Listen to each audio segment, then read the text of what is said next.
오늘은 최근에 많이 제가 듣는 질문, 리빙 캐나다, 이제 캐나다를 떠나는 상황이 되었을 때 관련된 어떤 세금이 있느냐, 꼭 알아야 되는 부분들이 있느냐, 뭐 이런 거에 대한 질문을 많이 받습니다. 그리고 뭐 여러 가지 메디아를 통해서 캐나다에는 출국세가 있다, 이런 얘기들을 많이 접하셨기 때문에 출국세에 대한 질문도 하시는 분들이 많고요. 그래서 제가 이제 그 주제를 가지고 오늘 얘기를 해보려고 합니다.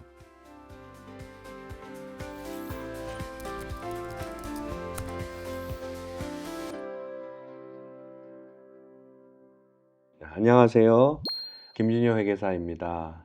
리빙 캐나다. 이제 먼저 떠난다. 뭐 이런 개념은 뭐 여러 케이스가 있을 수가 있습니다. 요즘 이제 많이 접하는 케이스는 몇십 년 이민 생활을 하시다가 이제 노후를 한국에서 보내기를 원하신다. 그래서 여기 있는 것들 정리하시고 한국으로 역이민 가시는 어르신들이 계실 수 있고요. 또 두 번째로 애들 교육 때문에 오신 분들은 애들이 이제 성인이 돼서 이제 대학을 갔으니까 나는 이제 한국으로 돌아가겠다. 몇 년간 이제 이민 생활을 하시다가 다시 돌아가는 경우. 이 경우도 뭐 역이민이고 비거주자로 처리가 되는 부분이죠. 또 어떤 케이스는 캐나다에 계속 살고 싶은데 한국에 상황이 발생을 한 거예요. 예를 들어서 부모님이 편찮으시다. 아니면 한국에 있는 내 자산을 정리하기 위해서 꼭 한국에 나가서 처리를 해야 된다. 아니면 내가 뭐 지병이 있어서 치료차 갔다가 다시 캐나다로 돌아올 거다. temporary non-resident죠. 그런 경우가 자주 또 접하는 경우고요. 제일 마지막 케이스는 듀얼 레지던트죠. 두 나라 다 거주자. 보통 비거주자, 리빙 캐나다 이런 뜻은 캐나다하고는 이제 더 이상 거주자가 아니고 납세 의무도 없고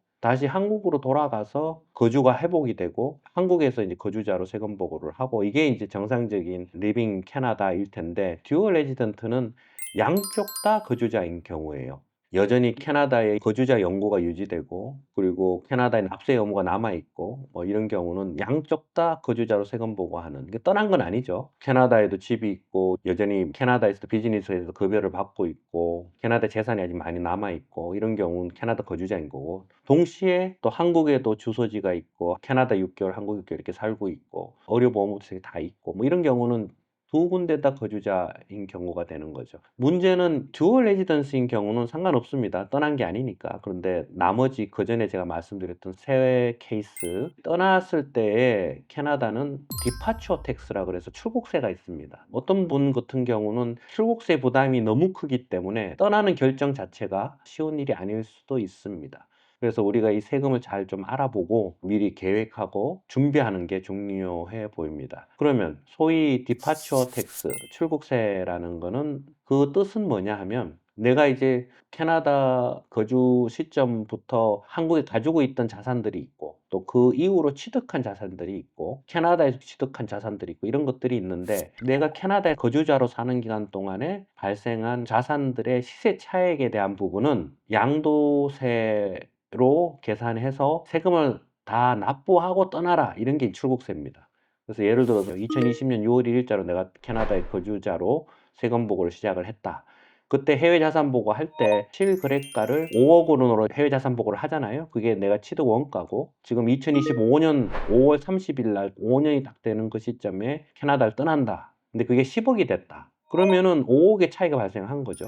그리고 2025년이 마지막 해니까 2015년 1월부터 5월 말까지의 소득 보고를 2026년 4월 말까지 하게 되죠. 그때 그 5억에 대해서는 한 걸로 간주해서 캐나다에서 양도소득으로 보고하고 모든 게 합산이 돼서 종합과세됩니다. 내가 가지고 있는 자산들의 시세 차익이 많이 발생했을 때는 마지막 떠나는 해에 세금이 굉장히 많아지죠. 그러면 대표적으로 어떤 자산들이 이제 출국세의 대상이 되느냐?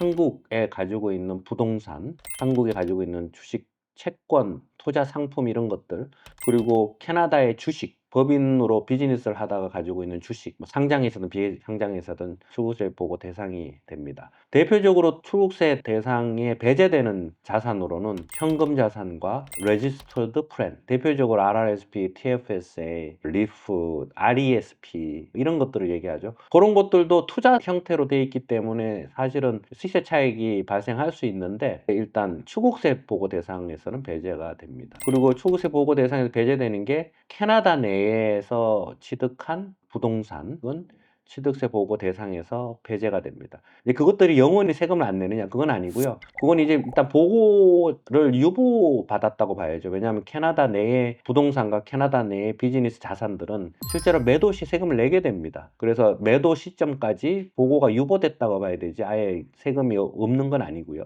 오늘 제가 드리는 정보들 중에 가장 중요한 부분일 수도 있습니다. 어떤 분 입장에서는. 만약 내가 캐나다에 들어와서 거주자로 세금 보고하고 거주자로 사는 게 60개월 미만이라면 5년입니다. 5년 전에 떠난다면 캐나다에 최초 거주하기 전에 가지고 있던 한국 자산들 60개월이 안 됐기 때문에 출국세에서 면제됩니다. 굉장히 중요한 팁인 게 제가 상담을 할 때 많이 여쭤보는 게 어떤 분들은 뭐 주식이나 부동산 자산이 많고 캐나다에 있는 동안에 가치가 많이 오르는 경우가 많거든요. 그런 경우는 저희가 항상 말씀드립니다. 혹시 지금 선택의 여지가 있는 분들은 60개월 되기 전에 떠나라. 아까 설명해 드렸듯이 2020년 6월 1일자로 최초 거주를 시작하신 분이 2025년 5월 말이 되면 60개월이 되죠. 그날 이후로 떠나게 되면은 출국세 보고 대상이 되지만 2025년 4월 말 한 달 전인 4월 말로 하면은 60개월이 안 되고 59개월이 됩니다. 이분들은 아예 보고 대상이 아니기 때문에